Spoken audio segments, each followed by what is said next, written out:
All right. Woohoo. All right. So, welcome to Celebrating All the Feels. My name is Brittany Winters. I write at littenknits.com, and then I also work here at Love Sweet Arrow. And I'm so incredibly thrilled to be here today with Olivia Dade and Mia Sosa. We're here to celebrate the release of All the Feels, which is honestly my top book of 2021. I read it so many times that it's almost embarrassing to be fangirling this hard in public, but here we are.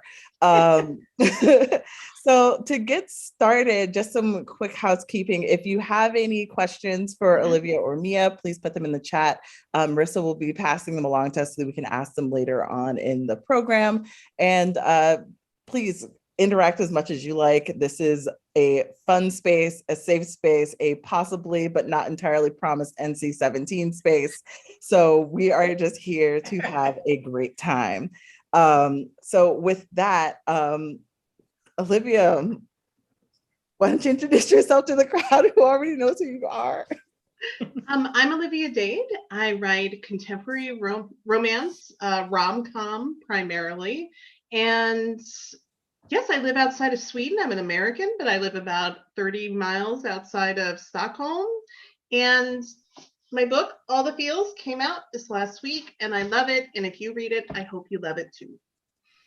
Yay! And Mia, why don't you introduce yourself, just a little bit of info? Sure. Hi, I'm Mia Sosa, and I write contemporary romance and romantic comedy. Live in Maryland, a great friend of Olivia Dade, and totally here to celebrate her amazing book. Mia is one of my favorite people in the world, and I think dollars to donuts, I would say maybe the best rom-com writer out there. So I cannot wait. She has a book coming out early this next year, The Wedding Crasher, that at some point we will discuss. I'm not ready. we won't discuss it for too long per her request, but we will get to it at some point. Okay, so one of the first questions I have is, Olivia, this series, beginning with, spoiler alert, now with All the Feels and with your recently released new one that I can't remember the title of, but I'm super excited to read. What was your inspiration for getting into this series that is pretty clearly a fan fiction, like free for all, and also like very Games of Thrones centric?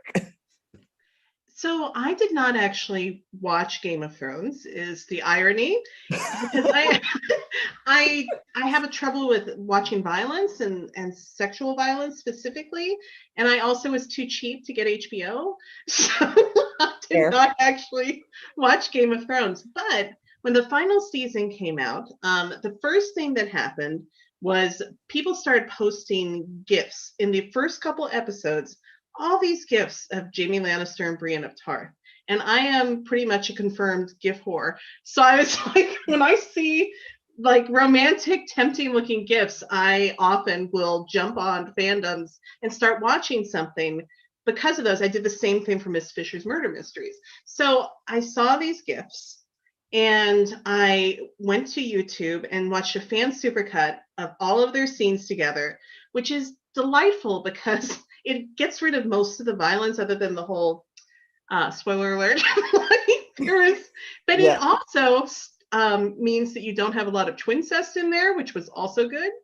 And I was into it. And right around that same time, Kay Taylor Ray on Twitter wrote a thread sort of giving people places to start if they wanted to read fanfic about Jaime Lannister and Brienne of Tarth. And I read several of her suggestions, and the first one I liked, but the second one was incredible. It was very voicey. It was really wonderfully written. It was hilarious and sexy. And it was as good as anything that I'd read that was published, like, you know, that I paid for that year. And I thought to myself, this person, like, if they're not already published, should be published. As it turns out, I found out much later that the author on AO3, Astolat, is Naomi Novik, like pretty famously So like, there's a reason I read this particular fic and was like, this fic is amazing. It's because she wrote some wonderful Jamie Lannister, Brienne of Tarth fanfic, but there are others that are not, as far as I know, published authors who also wrote wonderful fanfic. And then around that time, you may remember some of the interviews with the Game of Thrones cast, where pretty famously they like either started laughing hysterically when asked about the final season, or just like looked dead-eyed into the camera and were like, it's great. And they may have loved it, but the popular perception was that they kind of looked like hostage videos. And they didn't look like they really loved it that much. So I started contemplating what it would mean to be on a blockbuster show like that and absolutely hate what had happened to your character. I'm not saying that those actors felt that way, but I said, if that were the case, what would that be like? And that was sort of the impetus for the series. That is amazing. And I know exactly what GIF you're talking about, because it's definitely Emilia Clarke being like, it's great. Best season ever. It's like best season ever. Like, it's fantastic. It's fine. I'm fine. Everything's fine. Why do you ask? Yes. Oh my goodness. So it's so great and so fun to really kind of read this like deconstruction of like the Hollywood hero, because these characters like Alex and Marcus and spoiler alert are like kind of neurotic like screwballs in a lot of ways. Like they're these like really like larger than life people, especially as you know their characters in the show, but behind the scenes they're like, I've just been referring to Alex in my like daily life, because apparently I talk about it that much, as just like this ADHD chaos demon who just like roams around wreaking havoc wherever he goes, well-meaning havoc, but havoc nonetheless. So like, who was your character inspiration for Alex, and like how did he come to be? Because he is just a delightful asshole, as he is termed. I did not. When I wrote spoiler alert, I knew that Marcus was going to have a best friend who also acted on the show. At first, and this is not something I've said before, at first he was supposed to be Marcus's brother. And I will tell you, that was entirely so that I can make them both look like Nikolai Coster-Waldau. without getting into trouble.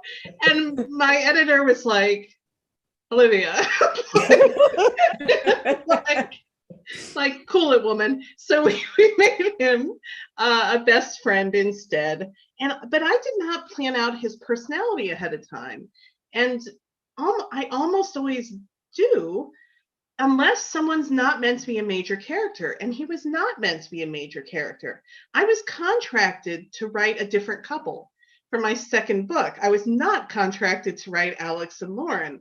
But for whatever reason, he sort of sprang fully formed onto the page as soon as he appeared. And I just had such fun with his character. And he's such a big personality and so different from Marcus. I mean, they both have, things to work through. But Marcus is very guarded, in public, very protected, behind sort of the shields of his personas, I would say.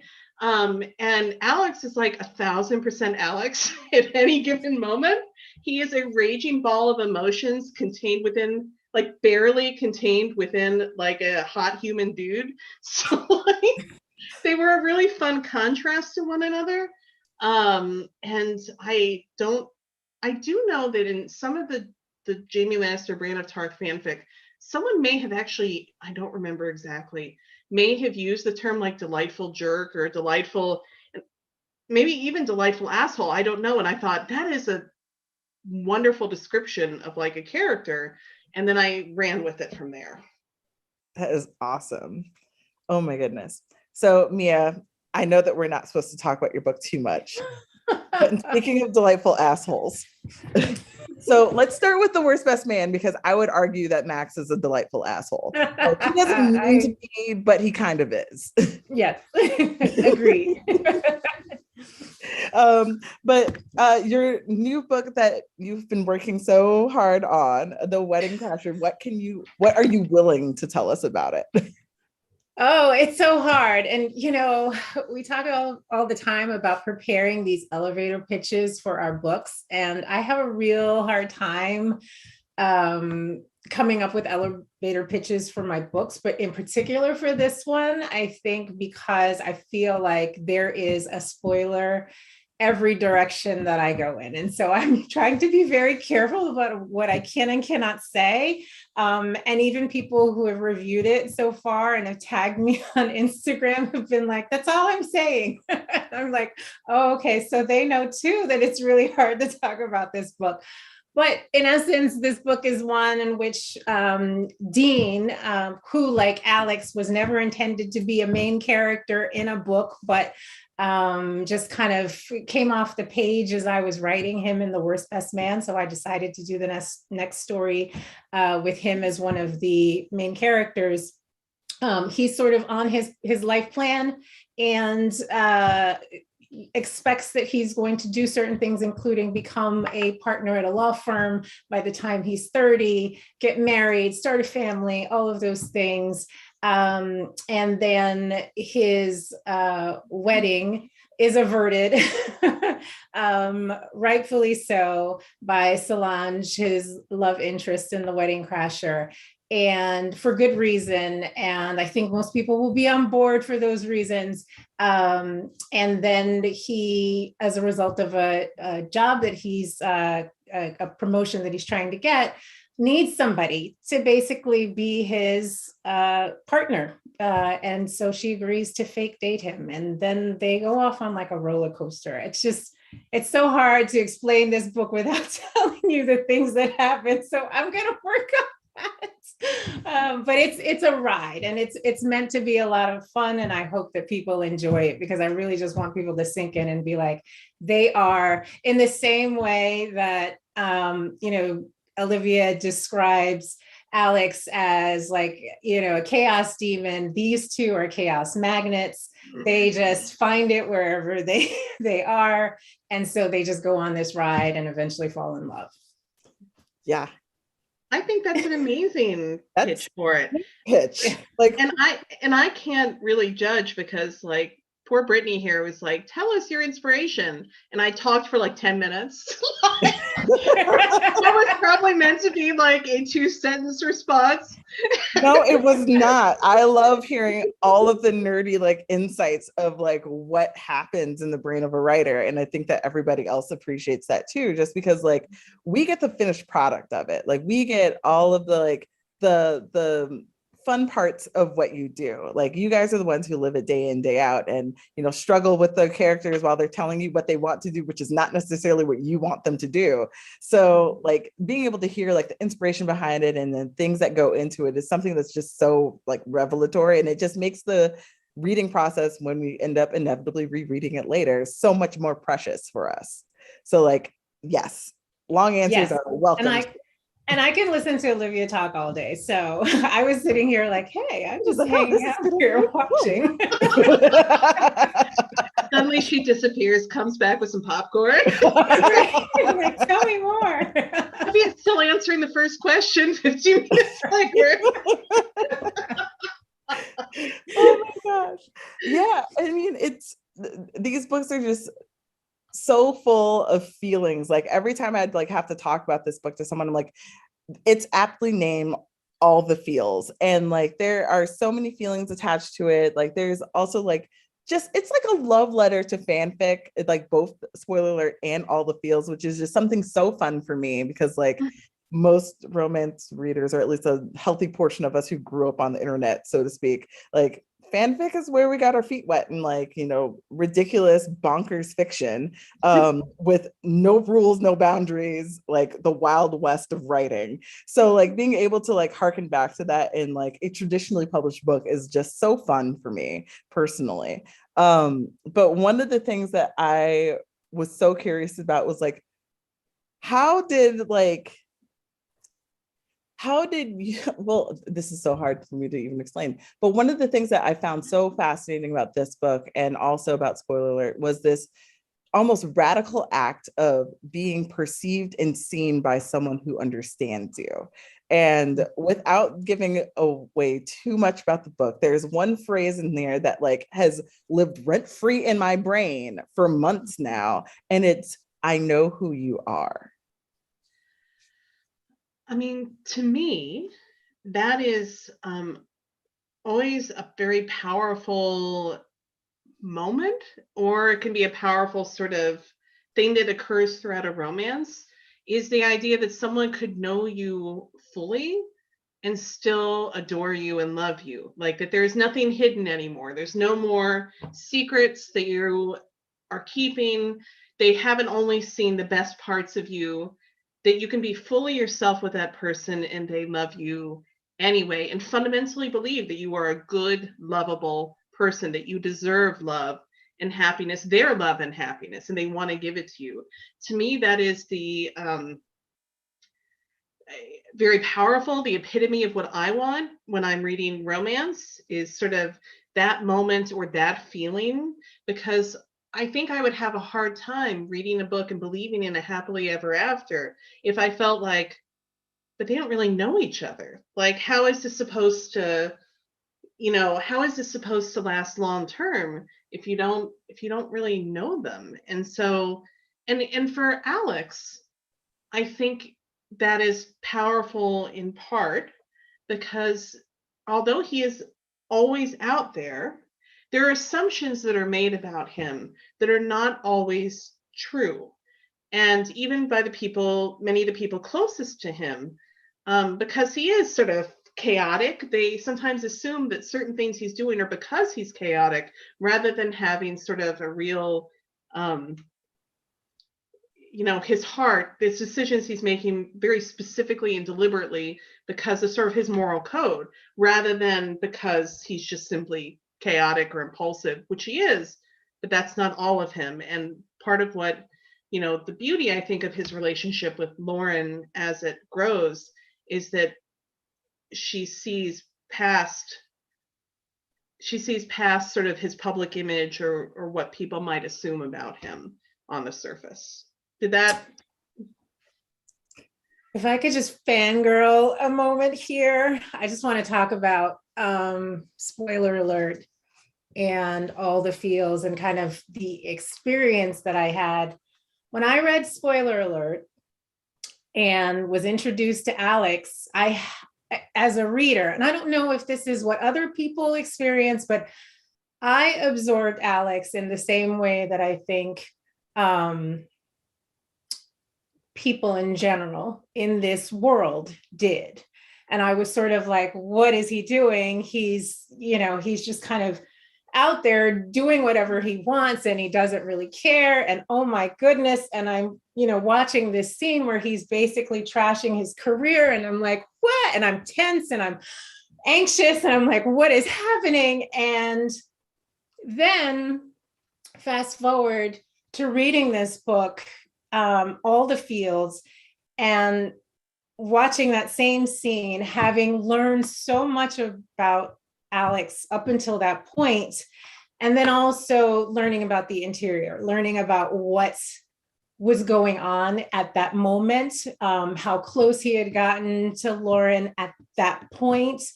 It was just like one of those moments where I was like, oh my gosh, like this feeling. And if you're lucky enough to read these books back to back, I can imagine that experience is going to be like tenfold. But I was just like, Olivia is incredible. Like, just because you get one way, there's an experience and it's a reader experience. And I think it was so affecting to me because I was kind of like, I need to figure out who this man is and why he's doing this the way that he does.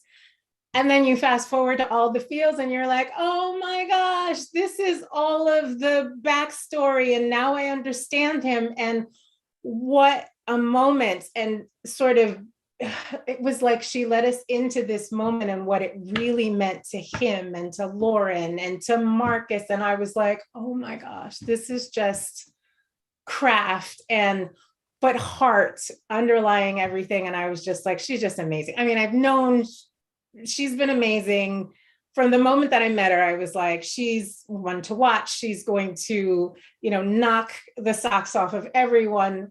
But this kind of piece, this experience was just kind of like, wow, like she can do anything. And I was just so freaking impressed. And I will stop fangirling just for a moment, but I mean, I had just such an incredible like reading experience. And I was like, and this is not just happenstance. This is absolutely craft and heart and talent on the page. And I was just blown away.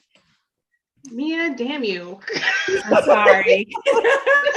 I put on mascara for you, woman. I did not promise that I wouldn't make you cry. Sorry. Well, we do have one question in the chat, and Doug asked, I'm in the middle of spoiler alert right now because I'm ever far behind the TBR. Can totally relate, Doug. And I thought that Alex and Lauren are pretty clearly teased as the next couple. And was that a late change for you? Like, did you know in the moment, like as you were getting towards the end of spoiler alert, like, oh dang, like Alex and Lauren are clearly it for the next one? Or was that a kind of late revelation, like, oh man, I'm supposed to write about somebody else, but this is really, really compelling? I knew by the time I reached the end of spoiler, I always sort of, once I had his character and had the idea of him having this minder, I sort of thought of it as being the third book in the series. But then the part that which I wasn't contracted for, but I'm like, this will convince them, hopefully. But then by the end of the book, I think that they were so vivid on page for me that I knew I wanted it to be the second book in the series because it was a book I wanted to write and wanted to write soon, rather than waiting for another couple. And also, I think that this story set it up so well that it would not make a ton of sense to wait for another book that with a couple that people are less familiar with before moving on to it. And that was the point where I had a very awkward discussion with my editor. It's like, so Elle, in theory, I'm contracted to write Maria and Peter's book next, which is the book that I sort of talked about that I just finished writing a couple months ago and I love, but they're not as fully on the page in spoiler alert as Alex and Lauren. I was like, how do you feel about Alex and Lauren being the next book, even though that's not actually in my contract? And she said, she's like, they weren't? She didn't remember that it was not supposed to be them. So she's like, no, you're good. So then we just went on and without any further ado, like I wrote Alex and Lauren next. But yeah, that was not meant to be the second couple at all. Amazing. One of the things that I also found very interesting about All the Feels is, I mean, it's very clearly like Alex's journey to like either like harnessing his chaotic demon energy or like, you know, finding a way to fully be himself and like kind of explain to himself and to the people that he cares about most, like what his motivations are for the things that he does and his journey to being fully perceived and seen as the person that he is. But what really like just dagger to the heart, just like had me laid out with Kleenexes and candy bar wrapper detritus around me after reading this was Lauren. Like, in spoiler alert, she was Nanny Killjoy. Like, she was just this person that was assigned to Alex to like keep him in check, keep him in line. And we all were like, yeah, he definitely needs this. Like, put him on like one of those little leash things that you see little kids in at the zoo. Because, like, this man cannot be trusted to be mobile on his own.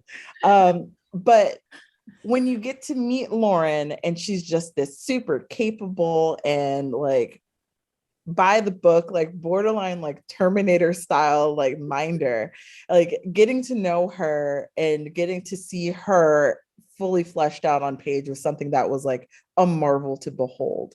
Like, she's a former ER therapist, which is like, that's like as close to being on like the front lines of the mental health care battle as you get.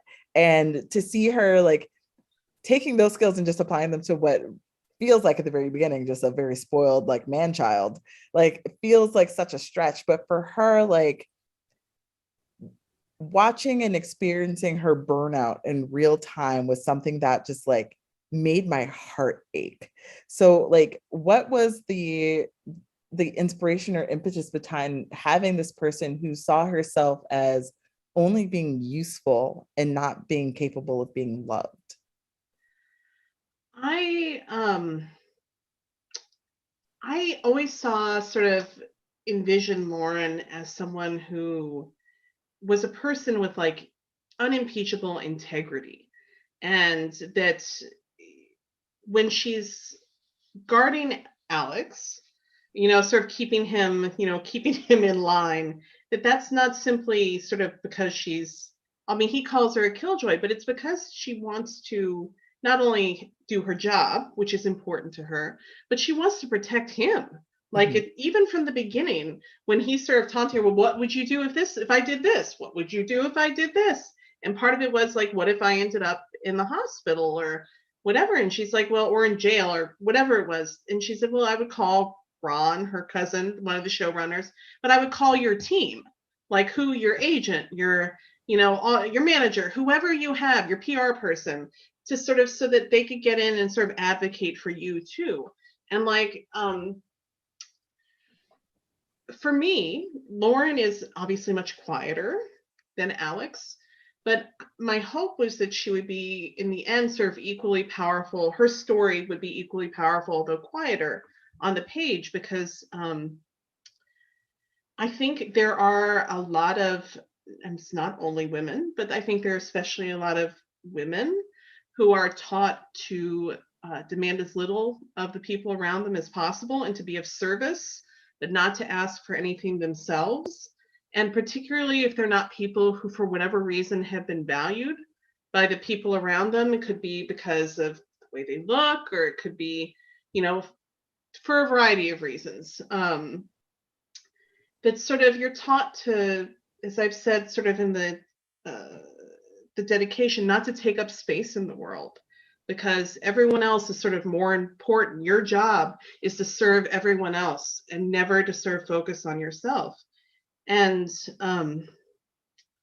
it was important to me to sort of talk about the nature of self-sacrifice.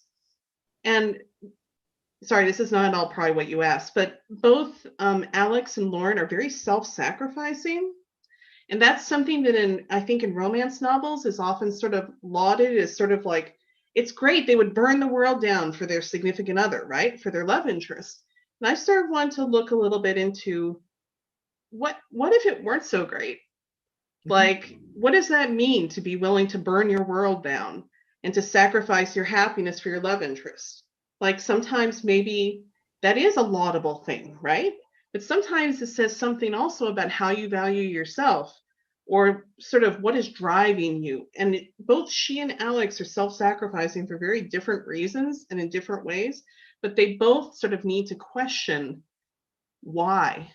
Why are they willing to give up sort of what they love and what they need for others without sort of being willing to advocate for themselves? And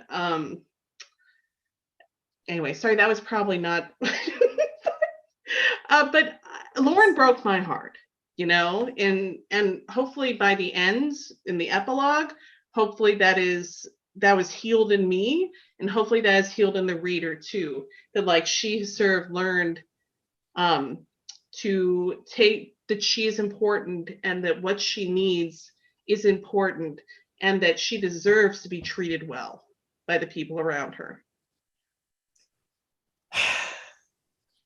I know. I feel the same. I had all these questions and now they're just like wiped away in this like flood of emotions. I got nothing. No, I don't know why I'm. This is a cathartic space. But to move things to somewhat lighter ground, Catherine has asked to both you, Olivia, and Mia, who are your writing inspirations? Because obviously you two have served as writing inspirations for a whole bunch of us, myself especially. So like, who are your inspirations? Mia, why don't you go first? Because I've been talking. Gosh, I don't know that I could identify any single person. I kind of think that I am inspired because I haven't been writing romance for very long, although I mean, I guess I'm like coming on 6 years or so. Seven but years. it feels it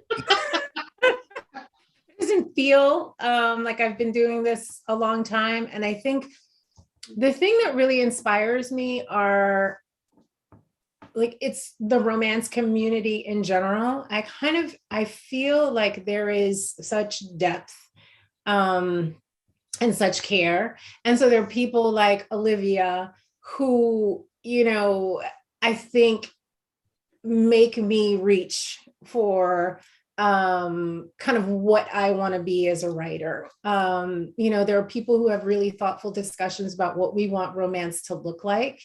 And it really does feel like many of the people who are writing romance now have benefited from the conversations that, for better or worse, we call Romancelandia, have had. And I know I certainly have benefited. I listen. I try to take in kind of, the things that people who are way smarter than I am talk about, and things that I have never thought about. And in each book, try to elevate myself and try to elevate what I'm doing. And I'm more and more cognizant of not wanting to cause harm, but also to be inclusive and to show a world the way that I'd like to see the world. And all of that, I think, is inspired by all of the people around me, all of the people who are writing right now, who are doing incredible work that I feel like, oh my gosh, I just want to be a part of that. It just feels like romance is at this point where there's so many brilliant people writing now. I feel like I just want to kind of dip in there and say, can I have some of that? Can I be a part of that? Can I help in my small way? And that's kind of what inspires me. And it's weird. It's like, you get on Twitter and there's a whole conversation that people are having. And I'm like, my goodness, it's going to change me. Like, it's going to change my thinking. And it's not something that necessarily I will talk about, but I consume it. And then, it finds its way on the page, just because I just think there are so many people who are thoughtful and are giving and generous with their knowledge. I feel like I've become a better writer as a result of that. I know. How am I supposed to follow that up, Brittany? It is deeply unfair that Mia is so thoughtful and can explain everything so beautifully. And really, I should have asked someone else to be. You're ridiculous. We're all here like, talk more. You're like, tell us everything. I don't know. I've said this before when we've had events together, but Mia and I met in 2014 before either of us had even queried an agent. Like when we first started writing, like at the very beginning of our careers. And the fact that we know, she's a dear, dear, dear friend, and one of my best friends in the world. And, 7 years on, the fact that we are with the same publisher, we are with the same agent, we're sort of, I think, at a similar places in our career. And I still love her so much, is sort of amazing to me. I literally could not have had the career that I've had or written the books I have without her. I mean, she is a dear friend and an inspiration always. So she knows I love her. She claims that she can't follow it up, and then she absolutely does. The slam dunk, but she's incredible. And this is usually what happens, and probably why no one will ever ask us to talk on a panel together ever again, is because it's just like a mutual love fest. And I'm like, no, you're brilliant. And she's like, no, you're wonderful. And then we go back and forth and we look ridiculous, probably. But this is absolutely all heartfelt. And she's right. I didn't know anything about, writing romance, and we met, and I can still remember, sort of being at, was it San Antonio when we first met at a RWA conference, and, we sat somewhere and had dinner and exchanged pages and critiqued each other. And, our paths have, we've kind of gone along this entire time, and it's just been incredible to watch her get the attention that she deserves. So I'm just so delighted that people are in love with this book, because I absolutely think that this is her on the page. Like, it feels like the most of her on the page that I've ever seen. And I don't think that it's a coincidence that this is the book that people are absolutely in love with, because it feels like it's, we talk about a love letter to fandom, but this is like Olivia's love letter to romance readers. And, and I really do think that that's why people are falling in love with this book.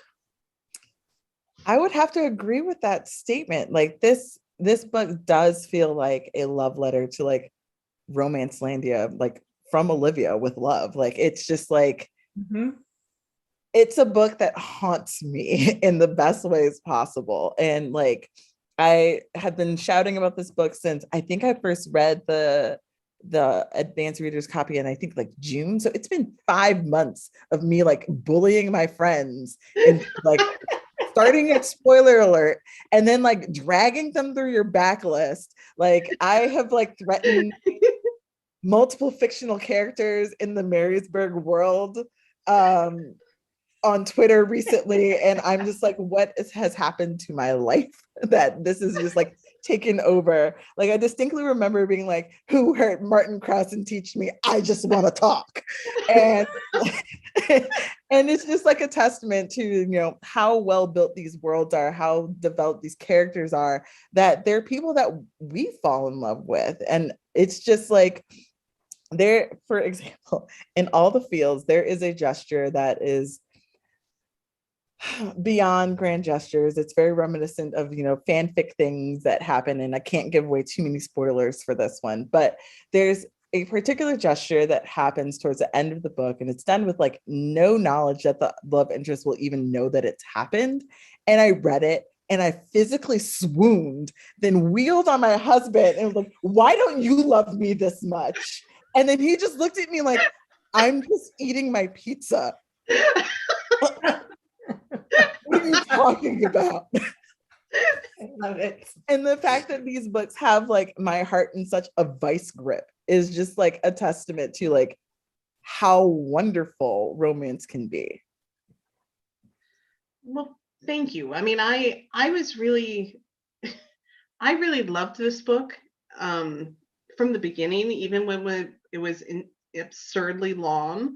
My first draft, I had to cut a full 25% of the book for it to be the right length. And even at that absurd length that I knew was going to be problematic, I already love the story. And I'm really happy that, at least some readers, many readers, love it the way I do. In some ways, Lauren was sort of my tribute to the people in this world who were like out there trying their best for everyone around them who've been overlooked and sort of have overlooked themselves, and it could be because of appearance, it could be, gender, race, any of those things, but people who are out there like doing their best to help everyone around them who may not give themselves the same sort of love and support, and who need people around them like Alex to sort of force them into sort of valuing themselves the way they need. I mean, part of Alex's annoyingness, part of it's just him, but part of it is that he basically wants to prod her into being present with him, that to be herself, to be, even if that means being annoyed at him, then that's not just her sort of watching the world from a distance because she's sort of numb from being, she's been hurt too many times and she is burned out, that he is sort of forcing her to react and to be present, and that to reveal enough of herself that he can give her things that she wants and things that she needs, and sort of take care of her in a way that no one really does take care of her. And that's sort of, it's like the way he tries to take care of Marcus. When Marcus is heartbroken, Alex is like, you know what? I'm just not going to shut up for like 3 days, and then he won't have the emotional time or energy to like be sad. Like this is how I'm going to deal with this. And it's like annoying as hell, but it's also effective. Like, And that, sort of his interactions with Lauren shift when she is more present with him. He doesn't have to sort of poke at her quite as much toward the end because she is more open, to him and to the world. And I think there are a lot of people out there a lot of really good people in this world who are not given sort of the attention that they need, are not given the sort of attention they give other people. And, a little bit for them, just as a reminder, like, you're important too. Like, don't forget that. And hopefully you will be loved by someone who will see that you're important and make sure that you acknowledge that you're important. Yeah. I mean, that's the aspiration, really, just to be seen and to be loved and to be understood. And if that's in a romantic capacity, great. If it's in the platonic capacity, if it's from your family of origin or your found family, like, that is one of the greatest things to strive for or to have, is someone who loves you as you are, in spite of your flaws, sometimes even because of them, because dealing with Alex, you kind of have to love him because he's crazy. But just to be seen and loved and appreciated for all that you are and all that you can, not just all that you contribute, but for just who you are. Right. I know who you are and I love you. Right. That's what we're all here for. Yeah. I mean, and I think the brilliance of it to me is sort of, you juxtapose Alex and Lauren, and it highlights that you don't have to be the biggest voice in the room. You don't have to take up all of the space in order to deserve somebody who sees you and loves you, even if you're the quietest person in the room, the person who, wants to absorb and not interact, but that person deserves love just like everyone else. And, you sort of see those two. Yeah, and they're so different in their personalities. There's a big personality, and there's a personality, and I wouldn't call it small, but it's quiet. Mm-hmm. And I just love that she gets what she deserves, and she learns to expect that as part of her journey. It's a wonderful thing. Yeah, it really is. Crystal has a question, and she has asked, do you have any interest in writing in other genres? And if so, what are they? I have actually written 2 futuristic romances. One of which will never see the light of day. The other would need serious revisions, but it may at some point come up. And I've been reading a lot of mystery series with romantic arcs. Now, admittedly, if the love interest is not on the page with whoever the sort of detective character is, whether they're officially a detective or whether they're like, they own a knitting shop in the small town, whoever they are, like whoever the detective, sort of the person detecting is. If the love interest isn't on the page, I just start flipping, because I'm like, I don't really care who killed this person. Want to see like them on the page with the love interest. I do love slow burns, and that was the original title of All the Feels was Slow Burn. I do love that, but I love to see them on the page more. So, and there are some series that do that very effectively, where they're working together to sort of solve mysteries, and like, then I'll actually read it. I mean, I still don't really care who killed the person, but I'm willing to go along with it, because I'm like, well, as long as you're together, that's fine. I've said this to friends, and they're like, Olivia, there is a genre that is all about like the love interest. It doesn't like have to solve a mystery if you're not into that. And I'm like, I get it. You're like, I want a mystery, but I also want to skip to the ship. Exactly. I'm a big shipper, lifelong. But I have read some mystery series that for me have the balance of romance and mystery that I like, where they are kind of like, I guess, not a battle couple, but like they're a team working together against external things. And I really love that. And it's not something I've done a lot in my books to date. And I think that would be interesting to me, to do like a romance heavy mystery series where they're like a team against slowly falling in love against outside obstacles. That sounds delicious. What about you, Mia? Like, what else would you want to do, like paranormal or anything like that? No, no paranormal for me. I think probably if I were to write something different, it wouldn't be necessarily a novel. I think what is in my head and what I would love to do one day, except I don't want to move to California, is to write for TV or for movies, because I really do think that my writing is basically me trying to live that out and going, damn it, I'm not moving to California, but I'm gonna work with me, people. This is a freaking script, and just follow it along in novel form. So that's something that I've always thought that would be fun. I would love to do that. And then because I do have a legal background, I've always thought about legal thrillers. As something with like a badass, female main character who, is sort of fighting the fight, this sort of social justice fight, but then also gets caught up in all kinds of, shenanigans. And I could see myself doing something like that, but that would probably be, I don't know, maybe about like 5 years down the road. What Mia was just talking about is something that I think she is spectacularly gifted at doing, is when, she's very thoughtful about when she writes her books, sort of how it would visually play out, like on the page, like the sort of actions and situations and settings, like what would it look like on screen, essentially, if this were occurring?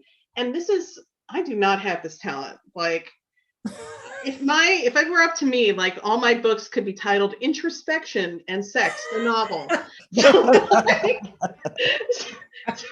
I could not do this. But Mia is so talented.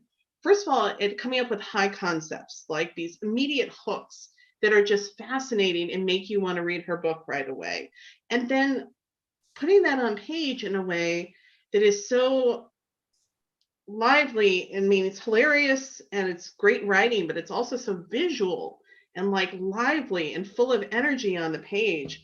I consider her books sort of the quintessential modern rom-com. Like, I think she's fantastic, but you already know I think she's fantastic. But that is one of the ways in which she is specifically fantastic, is that she's excellent at that. Okay, but we're bordering on getting ridiculous again, so let's talk about something else. But I'm not crying, yet. So we're good. Exactly. Well, before we do change the subject, I do want to say that is one of the things that I find so wonderful about Mia's writing, because I was rereading The Worst Best Man, and like it gave me the same feeling as watching Jennifer Lopez in The Wedding Planner for the first time. And like, although I have questions about her acting expertise, it was a very entertaining film. So right. I got the same feeling and vibe, and like this like very like badass woman who's like trying to make her goals happen, and this schmuck of a guy who comes in who has his own goals, but they're really just like foiling hers. And it was just so fun to watch, and I could see it playing out in my head as I was reading it. So like, it definitely does have script appeal. Hollywood, please auction. Come on, please. Let's do this. let's do it, because it was phenomenal and I loved it. And I also love The Wedding Crasher, and I can't say a lot of things about it because you were right. It is very like all the good stuff. You'll be like, it's all the stuff. So right. Like, it's good though. It's really good. So Thank you. It's yeah. You guys, I'm just gonna fangirl this whole time. This is just what's gonna happen. One of the questions I had for you both, since both of your books have been living in my brain rent-free for quite some time, what's a romance that you've read recently that's just like ruined you? That you're just like, I can't stop thinking about this. Like, what was happening with the craft? This is amazing. Or the characters just kind of like haunt you. Like, what is the most recent romance that you've read that you're just like, this this is great. Do you want to go first, Mia, or do you want me to? It depends. I want to do what you want to do. So if you need time to think, I can talk, but if you are ready to go, take the floor. One of my favorite books of the last year or so is by a fellow Olivia. It's Olivia Atwater's Half a Soul, which was self-published. It's been quite successful, and I think for good reason. It straddles the border between YA, young adult, which I don't normally read a lot of, and adult, and it's kisses only. I read the spectrum.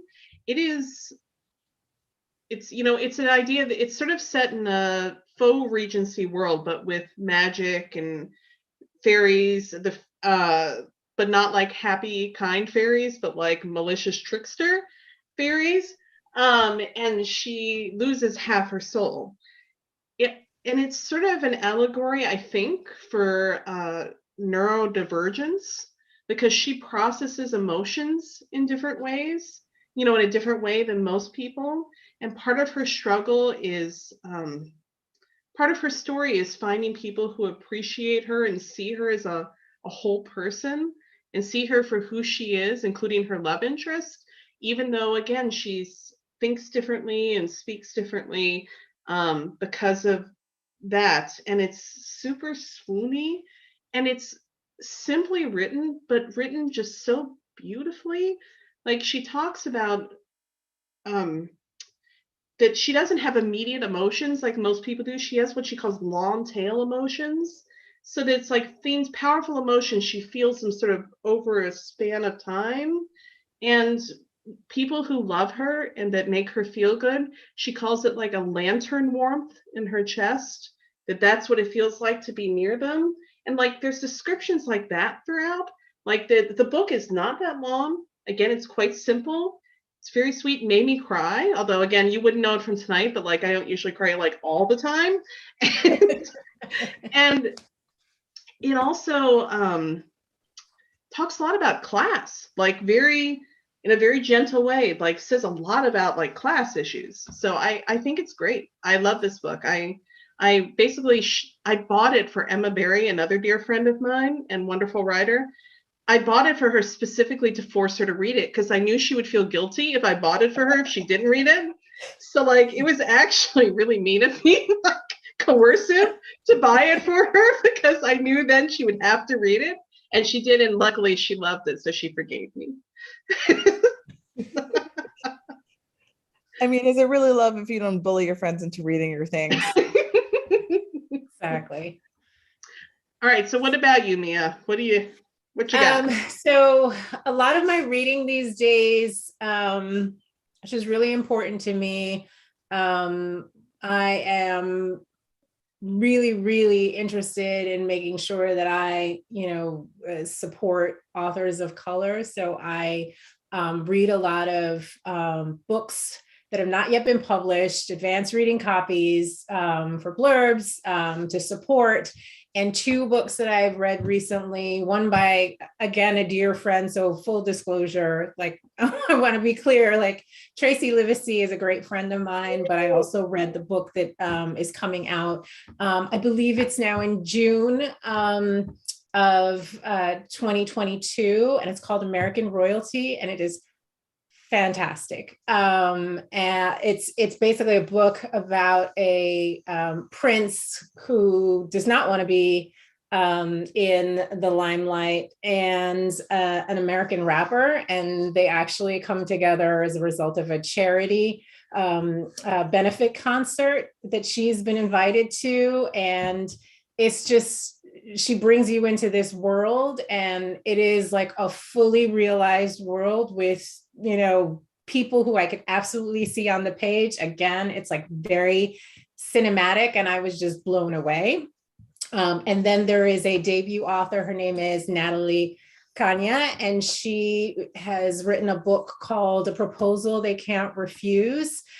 And this book is so, I call it swexy. It's like, it's swoony and sexy, and it's just so good. The male love interest is a whiskey distiller and or bourbon. I might get, I'm bad at alcohol. So, I just drink it. I don't know much about it.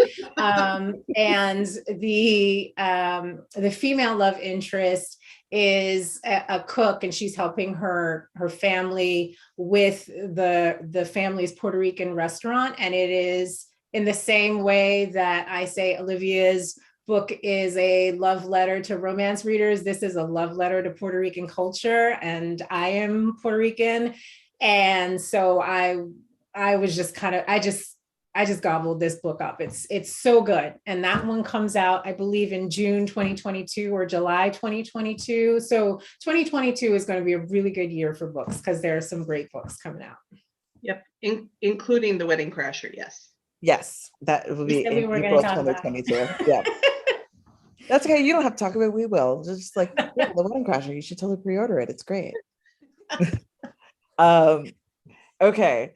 One of my other questions has to do with pegging. I promise an NC-17 conversation. So, Olivia, how? Why? What? Okay. That is the best question ever. How? Why? What? Okay, so there is a section of the Jamie Lannister Brienne of Tarth fandom that is 1000% convinced that he's a bottom. Like, there are others who are not, right? And I think there are arguments to be made on both ways, but there are people who, and so I was reading some of these fics, and I was thinking to myself, what if he was reading, one of these stars was reading his own fics for his character and was like, why does everyone think I'm a bottom? But instead of being like outraged or something, he's more intrigued and like amused and intrigued by this and like, explain to me, why does everyone, and he doesn't have any, I mean, I think one of the things I love about Alex is that he also doesn't have a sense of sort of, well, a man must be like this. Like, he's out there, like, emotionally, doesn't like crying. Like, so for him, there's no sense of, I can't believe these people believe this about me. He's just like, no, that sounds interesting. And so goes on a journey of self-exploration through reading like erotic fan fiction about his character. And it was meant to be originally just sort of a running like moment of humor that like everyone thinks his character is, sexually like a bottom and like loves to be pegged by dildos with the width of the love interest forearm. So if you didn't go like this at some point while reading, just kind of look at your own. Yeah. But then after what was then called Slow Burn, now all the fields went up on Goodreads, there were all these, the most popular comments, like by far, were like, if this is Alex, there better be pegging. I'm so sorry, because I was definitely one of those. And I was just like, oh, so I guess that's just, and that's why I started referring to it as Chekhov's strap-on, because I'm like, no, I get it. Like, if you mention pegging that many times, like at some point, it's gotta happen. And so I actually had a conversation with my editor early on where I was like, so I think at some point, like, I'm gonna have to have pegging in here or else people are going to be very unhappy with me. She's like, oh, that's so funny. And then like, I'm like, no. But she's like, nah, it's fine. And then one of her best friends read, spoiler alert, and apparently her first and main comment to my editor was, so there's going to be pegging in Alex's story, right? At this point, my editor talked to me again. She's like, Olivia, I think there's going to have to be pegging somewhere here.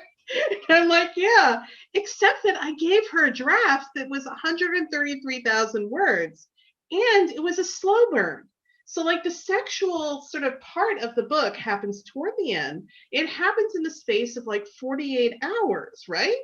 And Alex would be 100% for that. Like, sure, let's peg for our first time. Like, let's do that for our first sexual experience together. He'd be fine with that. But Lauren is not, that's not what she would do. She would need time to sort of feel out, like both literally and figuratively, like his comfort with this, why he wants to do this, how it should go. She would want to research to keep him safe during the process. And also, I mean, finding, if you're plus size, finding like a harness of the right size is also not something that's going to happen within 48 hours, right? So it did not happen within the book. I would have put it in the epilogue, except that, again, I wrote 33,000 extra words. I did not have room for another full-on sex scene. And so the decision that we came to was that it would be a bonus scene and a pre-order bonus scene. So I am delighted to, I believe, broken new ground in Avon by having their like official pre-order bonus be a pegging scene.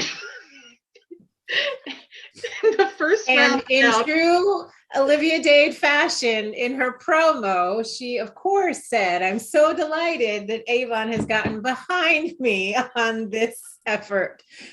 Oh, Olivia. And I then love we you managed to dearly, like I really break do. servers because I still haven't gotten mine yet. And I'm just like, what, but I want it. the deadline is tonight. And if you have bought the book, even though officially it was a pre-order bonus, but if you have bought it or requested it at the library, look on my Twitter feed. Until 11:59 Eastern time tonight, you can still get the pre-order bonus scene because no one's checking the date that you purchased it. So as long as you bought it and registered before 11:59 p.m. Eastern time tonight, you can still have the bonus scene. And then hopefully then early next week, they'll go out to all sort of the remaining people to get them. Less than 8 hours, people. Less than 8 Yeah, like, hours. And let's just say that I had to do a little research of my own. Let's just say that my targeted ads have changed significantly.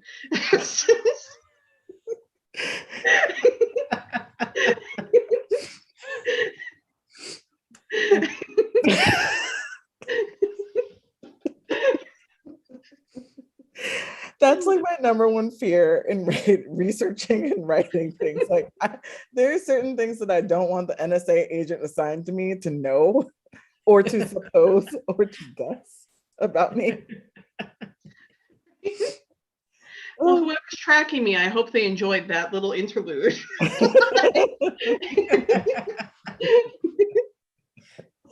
Oh my goodness. So Olivia, what can you tell us that's coming up next with the Gates of the Gods like series? Because I know that Maria and Peter was the one that you announced kind of surreptitiously on Twitter earlier this week, and I just freaked out for like a solid 15 minutes. Like, it's more. There's more coming. What's happening? Tell me everything. So the couple that was supposed to be the original second couple is the third couple, and as far as I know, at the moment, that's meant to be the last book in the series, the third and final book in the series.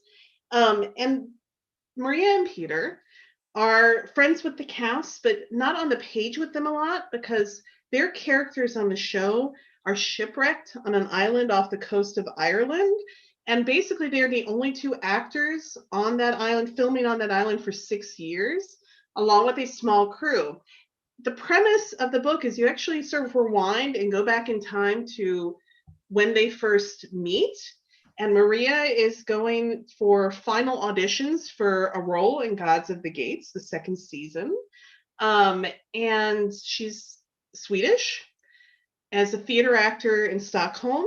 And basically it's this chemistry audition. So they've gotten down to the last 2 or 3 people for these two characters. They want to audition them against one another to sort of see who sort of gels in person, who has that spark. But she figures she's in LA, but she figures she's either going back to Sweden. If she doesn't get the part, she's going back to Sweden. If she does get the part, then she's going to be going to Ireland for 6 years. So when she meets this thick-thighed Viking-looking dude in a sauna who she finds like blisteringly hot, sure, she'll sleep with him, but like there's no point to like doing anything else because she's never going to see him again. So she has a one-night stand with this random guy that she meets in LA, a very good one-night stand. and she leaves without giving him any sort of contact information or actually even her last name. And she just blithely goes on her way. He wakes up, he'd wanted more than that, and is a little not thrilled that she has done this. And so he goes in, turns out he's in final chemistry auditions for Gods of the Gates. They show up for the auditions, and guess what? They're cast together to be on the same island for 6 years of filming.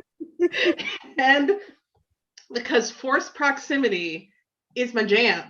Like, I love forced proximity because I like them on the same page together. Same thing with the mystery stuff.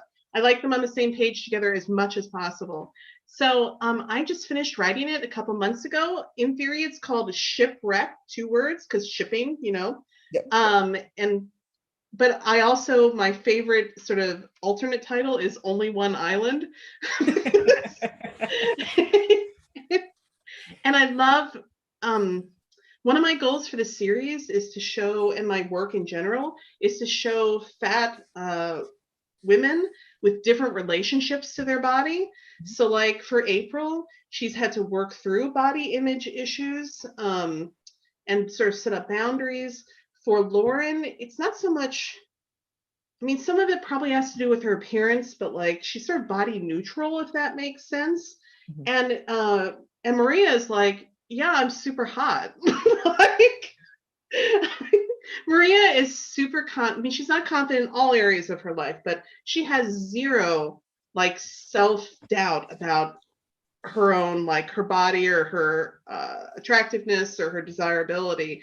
And I just loved writing someone who, because there are fat people who like love their bodies. There are fat people who have more fraught relationships with their bodies. And I want to show all of that. So, and then this is my, I've written one other story where the male main character was also fat, but Peter is also fat in this one. So I love it. I love this story. I just finished it like 2 months ago, and I can't wait for my editor to get back to me. Assuming she also likes it. Then if she does not like it, I can wait for my editor to get back to me. I doubt that she will have any issues. I'm sure there will be some, but like hopefully they're minor. But I live for the day, which I'm sure will never ever come, where she's like, Olivia, this is a work of genius. And it requires no editing whatsoever. I think this should just be sent off to the copy editor exactly as it is, because it is like the oracle's word from like the romance gods has come down, and it does not need to be edited because it's amazing. That will never happen. It's the author's dream. You mean I don't have to do revisions? This is amazing. And I hate revisions. There are people who really love revisions. I am not one of those people. I love revisions. I'm like, don't make me read what I wrote. I did it once. Once is enough. Thank you. Next book, please. Oh my goodness. So I would like to open up the floor to anyone who has any questions for the chat. We have run slightly over, which I knew we would do, and I'm totally okay with that because this has been a delight. But if there aren't any other questions, then we can just talk about whatever we want.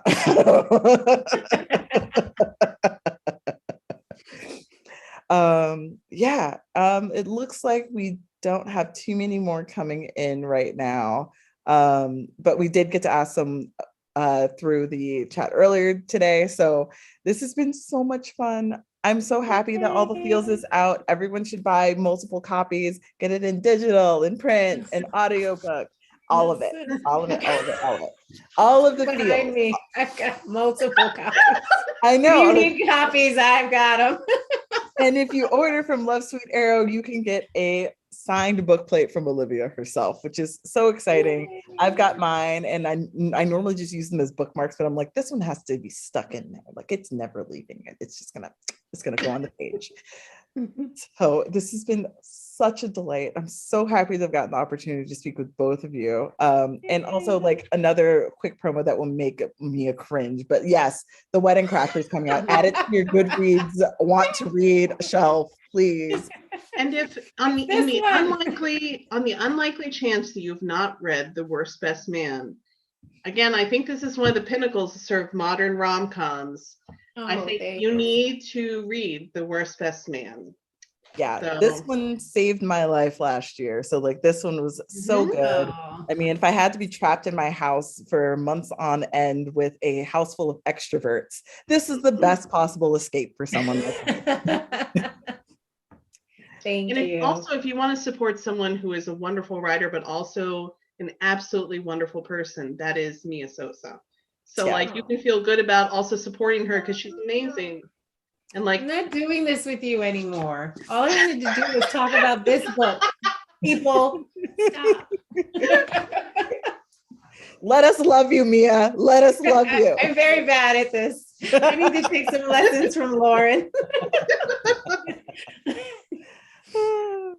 All right. Thank you so much. I'm so happy to have been able to spend this time with you, celebrating all the feels. And oh my goodness, I can't wait for the next installment. Yay. Thank you so much for having us, Brittany. You were great. Yes, fantastic. And I'm sorry that I sort of like wept all over you a few times. It's Mia's fault. It's not yours, Brittany. It's okay. Blame her. It is like 1000% her all the time. I totally said, like, when we were starting this, like, it's called Celebrating All the Feels. If somebody doesn't cry, then I don't know if I'm doing my job as a moderator right. So you did your job wonderfully. I feel like I did it okay. You did a great job. All right. Well, thanks everyone. And thanks everybody. we'll see you around. Have happy holidays, safe holidays.